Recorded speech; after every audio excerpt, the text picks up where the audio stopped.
Bienvenidos, caminantes de la noche, a El Relator Oscuro. En las sombras de la historia, donde la luz del día no se atreve a mirar, yacen relatos que nos recuerdan la fragilidad de la vida.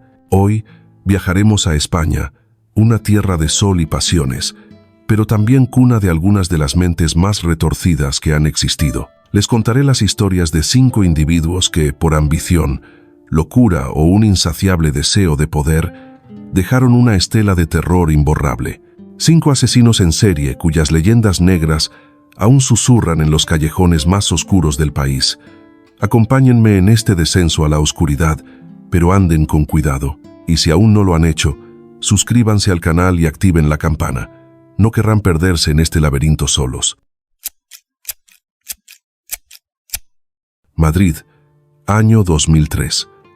La capital española, una metrópolis vibrante y llena de vida, se ve envuelta en un manto de miedo palpable. Un asesino en serie, el primero del siglo XXI en España, ha emergido de las sombras.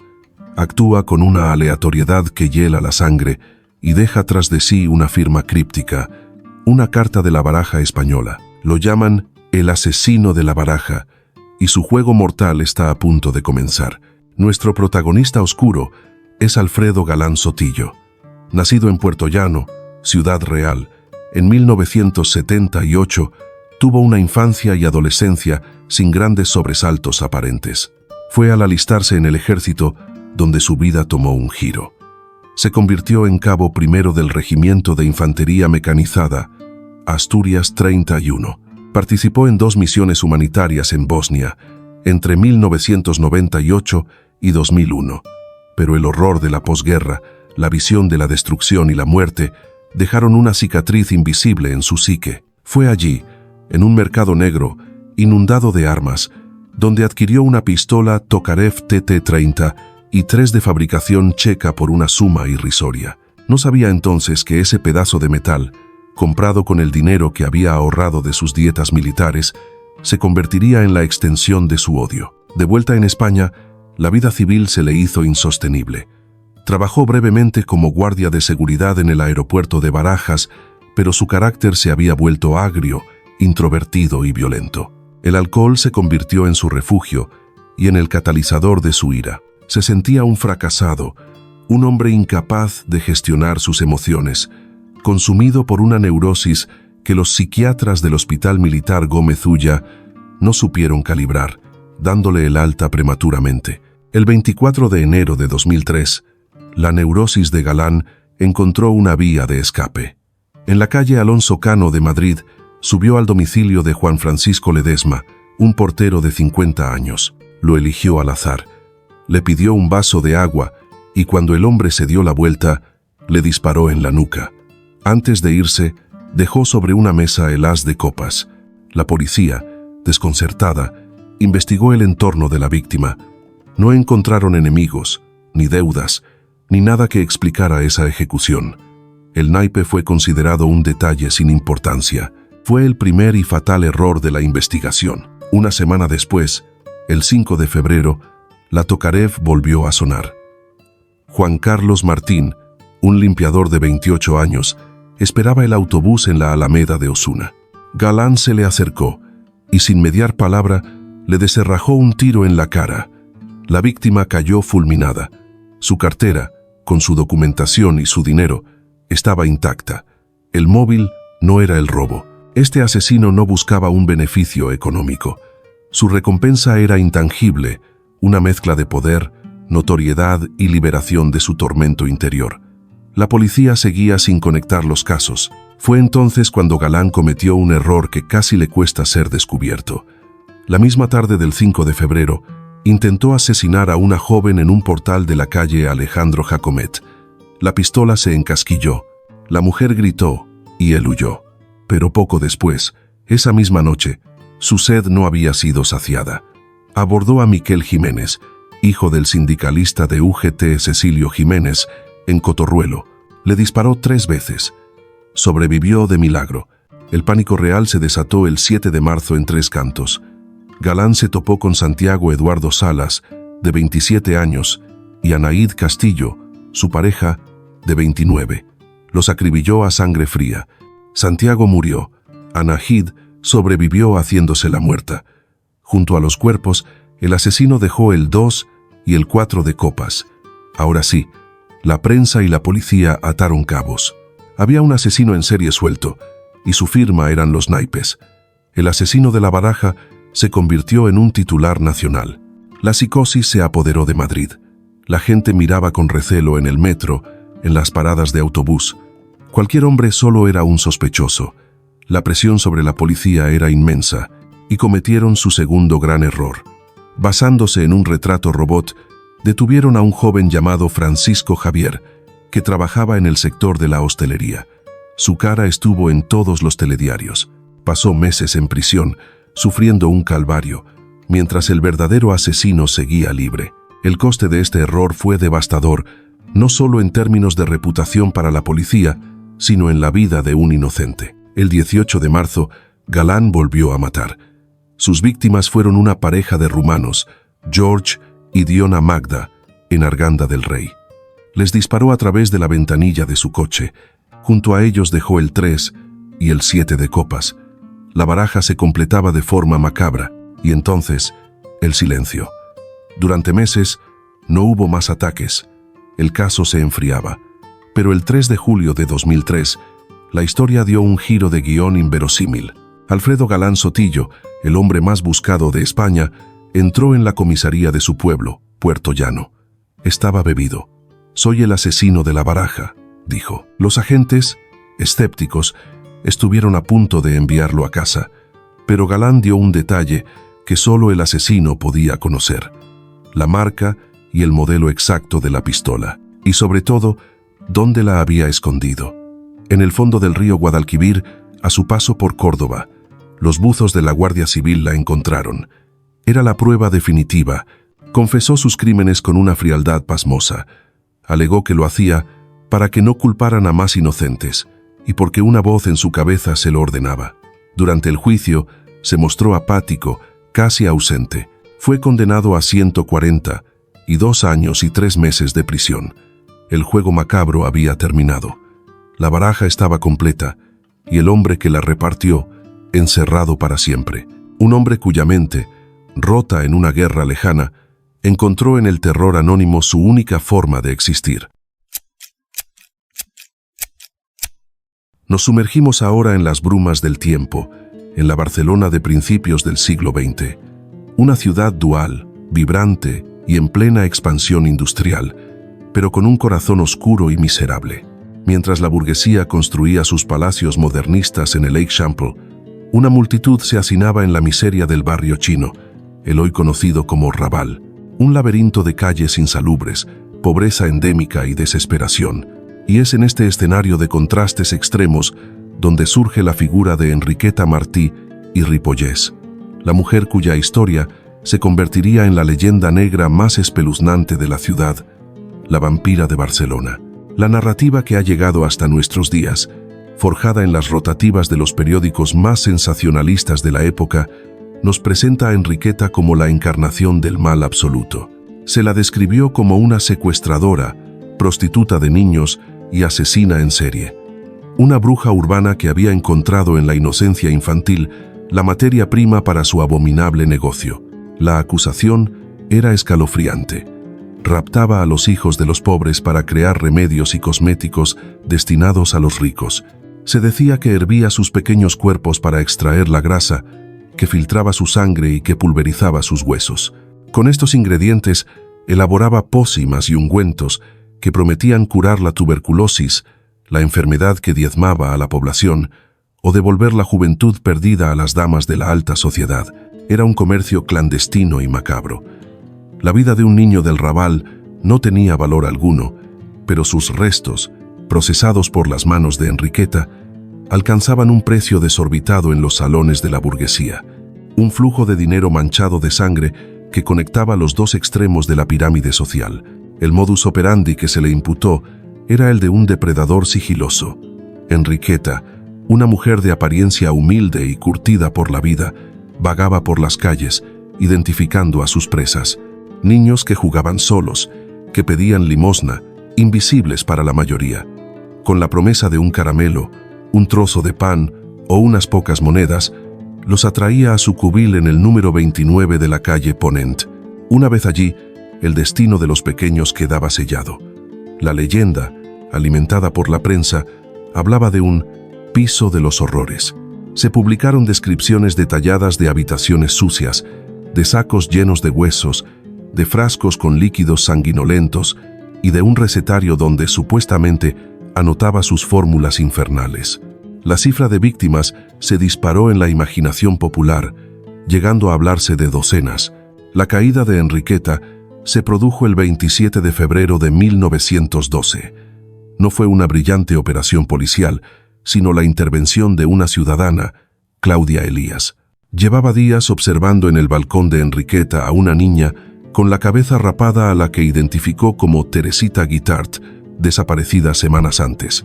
Alertó a la policía. Cuando los agentes irrumpieron en el apartamento, encontraron un escenario de miseria absoluta. Allí estaban Teresita y otra niña, Angelita. Estaban desnutridas y asustadas. Fue el testimonio de Teresita, una niña de 5 años, el que desató la tormenta.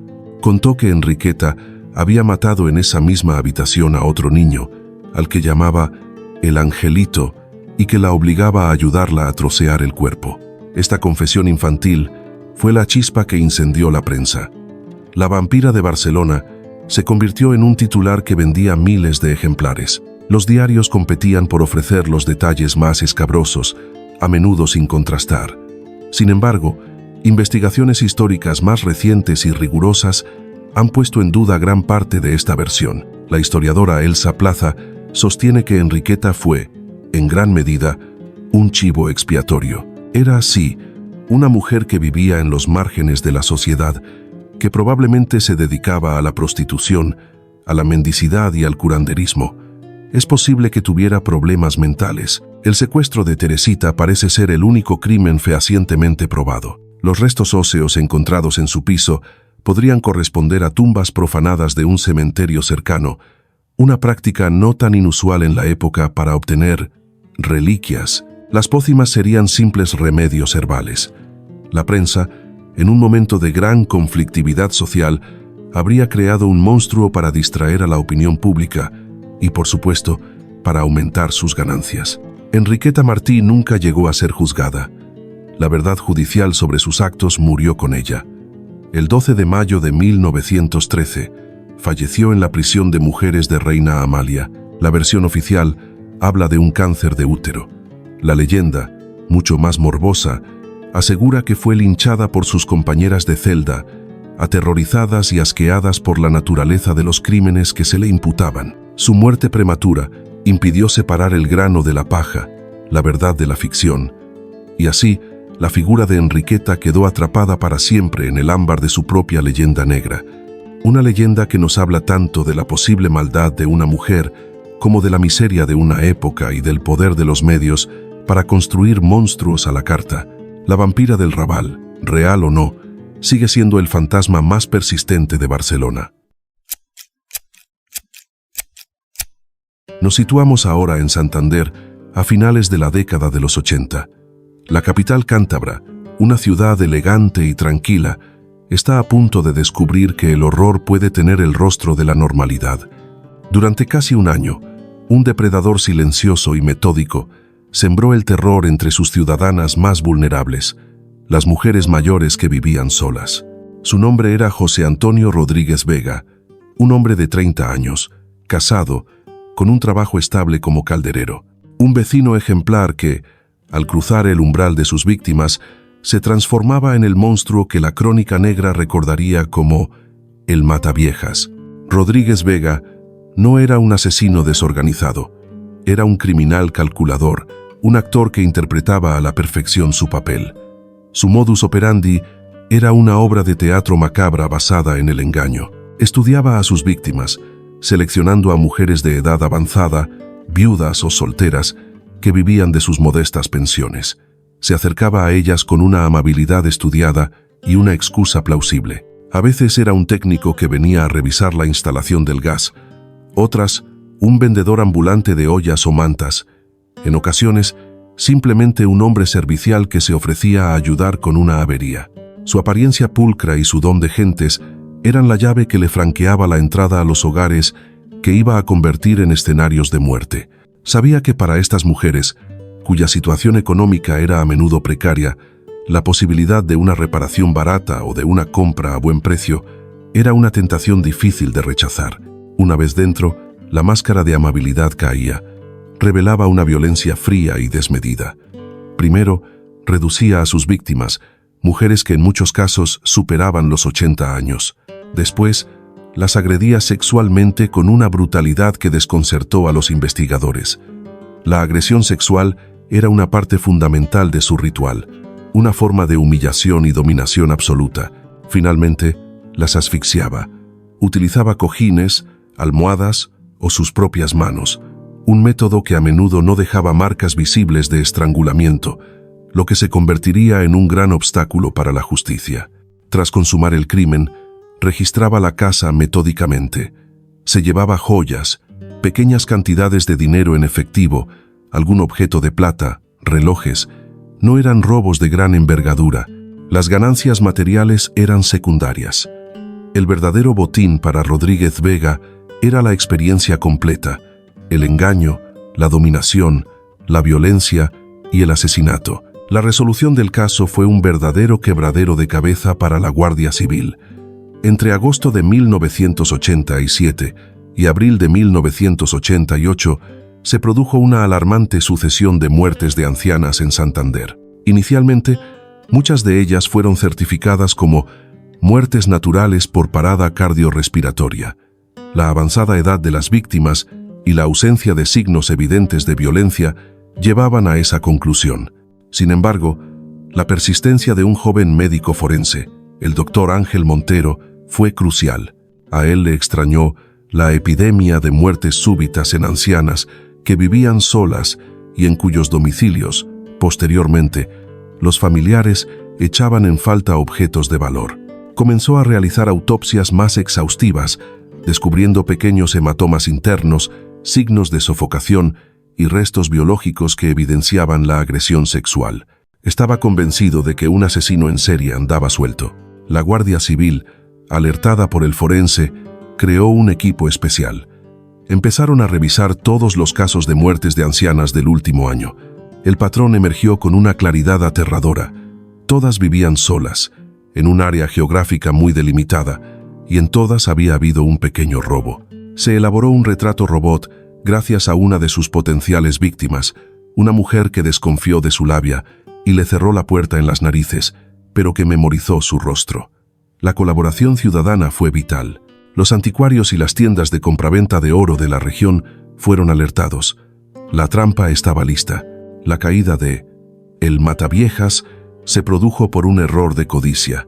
Llevó a vender un reloj de pulsera, grabado con un nombre y una fecha, a una tienda de segunda mano. El propietario reconoció la pieza, que coincidía con la descripción de uno de los objetos robados a Carmen González, una de las 16 víctimas confirmadas. El 19 de mayo de 1988, José Antonio Rodríguez Vega fue detenido. Su reacción fue de sorpresa e incredulidad. Se creía más listo que la policía. Durante los registros en su domicilio y en su taquilla del trabajo, se encontró un auténtico tesoro macabro, decenas de joyas, relojes y objetos personales de sus víctimas. Eran sus trofeos. En el juicio, se mostró arrogante y frío. Nunca confesó la mayoría de los crímenes, a pesar de las abrumadoras pruebas. Fue condenado a 440 años de prisión por 16 asesinatos y varias agresiones sexuales. Su historia, sin embargo, no terminaría con una larga y plácida vida en prisión. El 24 de octubre de 2002, en el patio de la cárcel de Topas, en Salamanca, fue atacado por otros 2 reclusos. Le asestaron 113 puñaladas. La brutalidad que él había dispensado a sus víctimas se volvió en su contra. El hombre que aterrorizó a las ancianas de Santander, el vecino ejemplar que escondía un monstruo, encontró un final tan violento como los actos que lo llevaron a la infamia. Estamos a mitad de nuestro oscuro recorrido. Si estas historias están resonando en vuestra curiosidad por lo insondable, les pido que dejen su like en el video. Es una pequeña luz que nos ayuda a seguir explorando estas sombras. Y si aún no forman parte de nuestra comunidad, suscríbanse a El Relator Oscuro. Lo peor, o lo mejor, está por llegar. Volamos ahora al archipiélago canario, a la isla de Tenerife, en el año 1991. Un paraíso de sol, playas y naturaleza volcánica está a punto de vivir una de sus peores pesadillas. La isla no será amenazada por un desastre natural, sino por un hombre.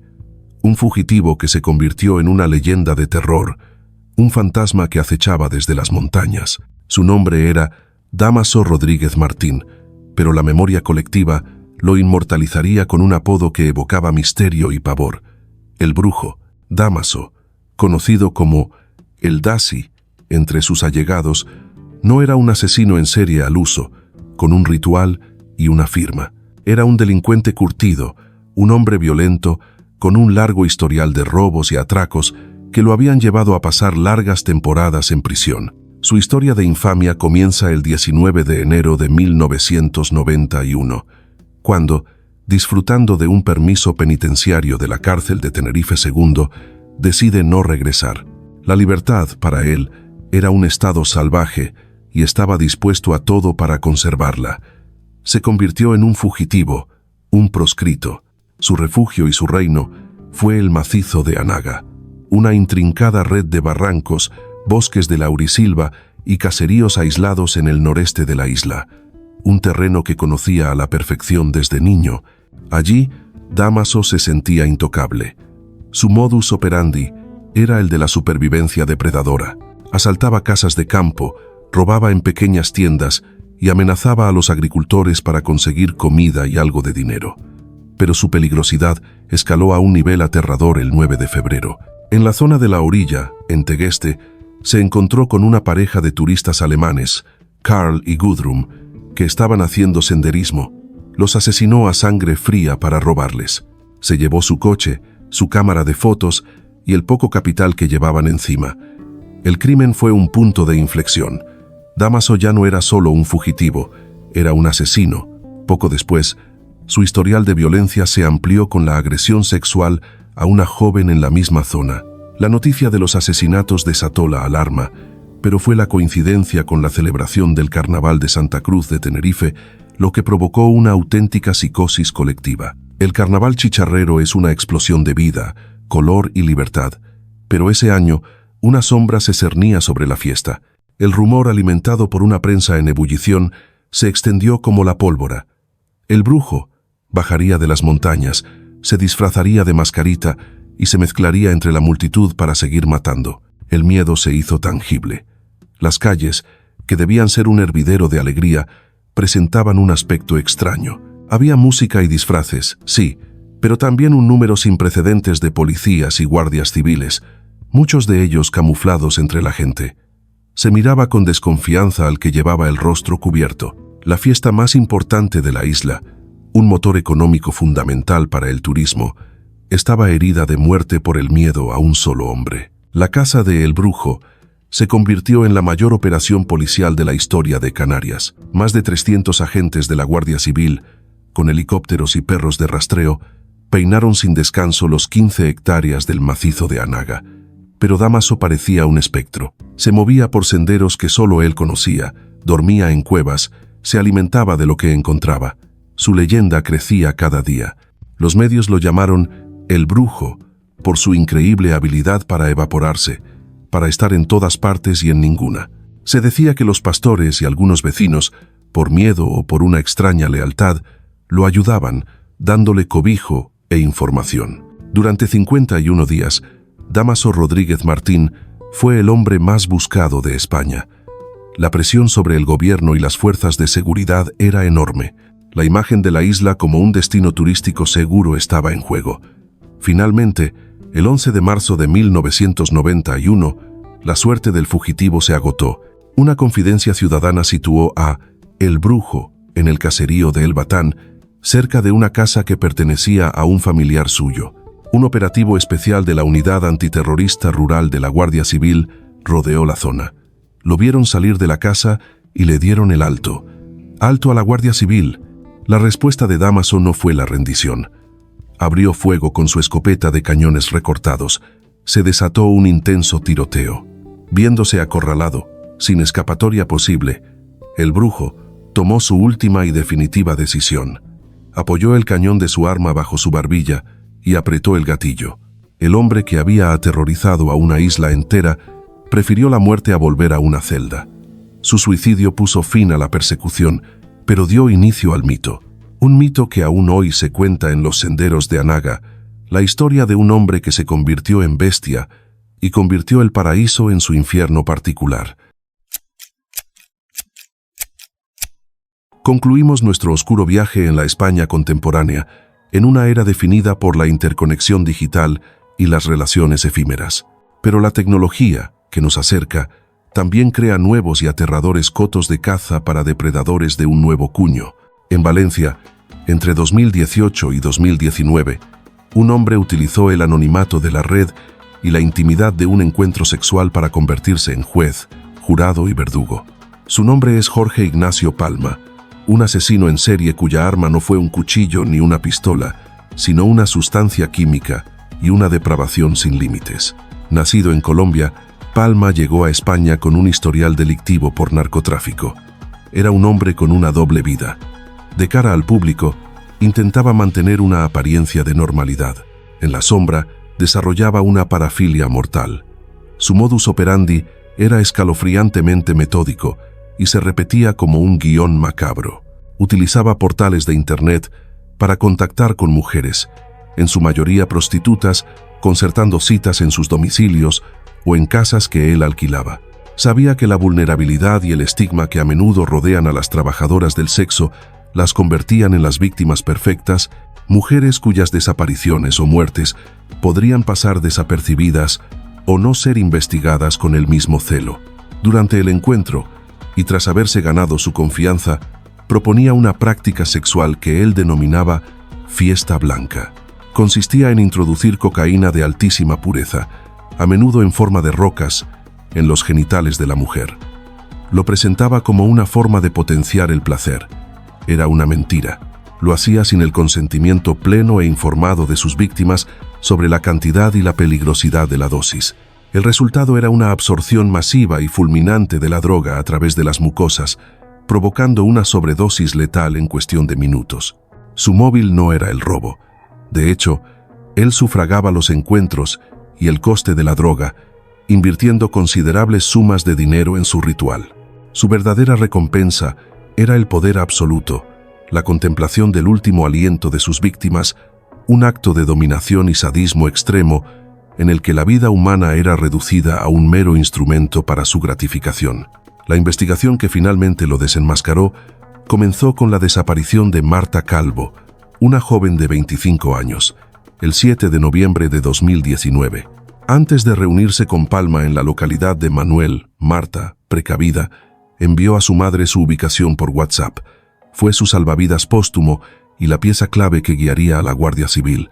Cuando Marta no dio más señales de vida, su madre denunció la desaparición y proporcionó esa ubicación. Los agentes de la UCO, Unidad Central Operativa, se centraron en Jorge Ignacio Palma, el hombre con el que Marta se había citado. Palma, al saberse buscado, desapareció. Se deshizo de su teléfono y de su coche, un vehículo que intentó desguazar para eliminar pruebas. Durante 20 días estuvo escondido, mientras su rostro aparecía en todos los medios. Finalmente, el 4 de diciembre, se entregó en el cuartel de la Guardia Civil de Carcaixent. Su confesión fue una mezcla de verdades a medias y mentiras calculadas. Admitió que Marta había muerto en su casa, pero alegó que fue un accidente, una muerte súbita por un infarto durante una fiesta con drogas.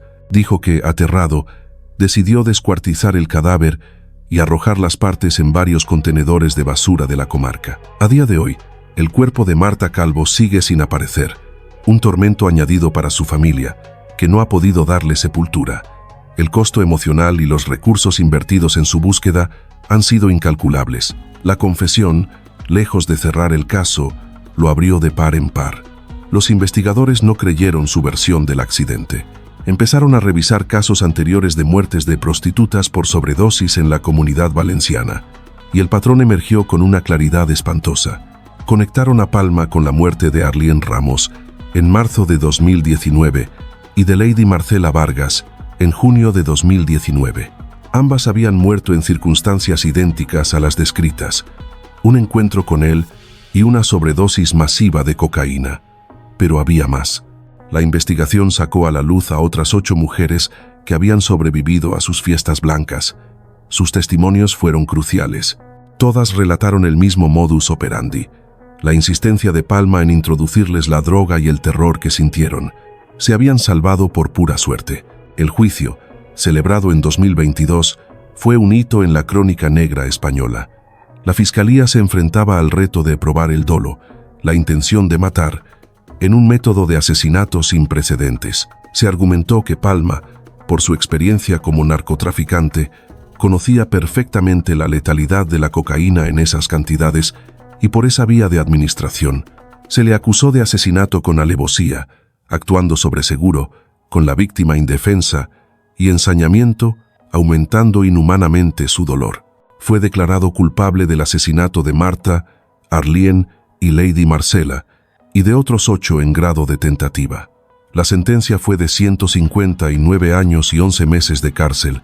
El debate sobre la prisión permanente revisable, solicitada por las acusaciones, fue intenso, aunque finalmente el tribunal la desestimó. Jorge Ignacio Palma, el asesino de la era digital, fue condenado, dejando tras de sí una estela de dolor y un sombrío recordatorio de que las nuevas tecnologías, a veces, solo proporcionan a los viejos monstruos nuevas máscaras para ocultarse. Y así, cerramos el libro de estas 5 historias, 5 cicatrices en el alma de España. Del juego de naipes de un exmilitar al oscuro folclore de una vampira, del cazador de ancianas a la bestia de las montañas y al depredador químico de la era digital. Cada relato nos muestra una faceta distinta de la oscuridad humana. ¿Qué historia les ha impactado más? ¿Conocían estos casos en profundidad? Dejen sus pensamientos y reflexiones en la caja de comentarios. Sus palabras enriquecen esta comunidad de exploradores de lo oscuro. Gracias por acompañarme una vez más en este viaje. Si el contenido de El Relator Oscuro les parece valioso, no olviden suscribirse y activar las notificaciones para no perderse nuestro próximo relato. Hasta entonces, cuídense. Y recuerden, a veces, las historias más aterradoras no son ficción.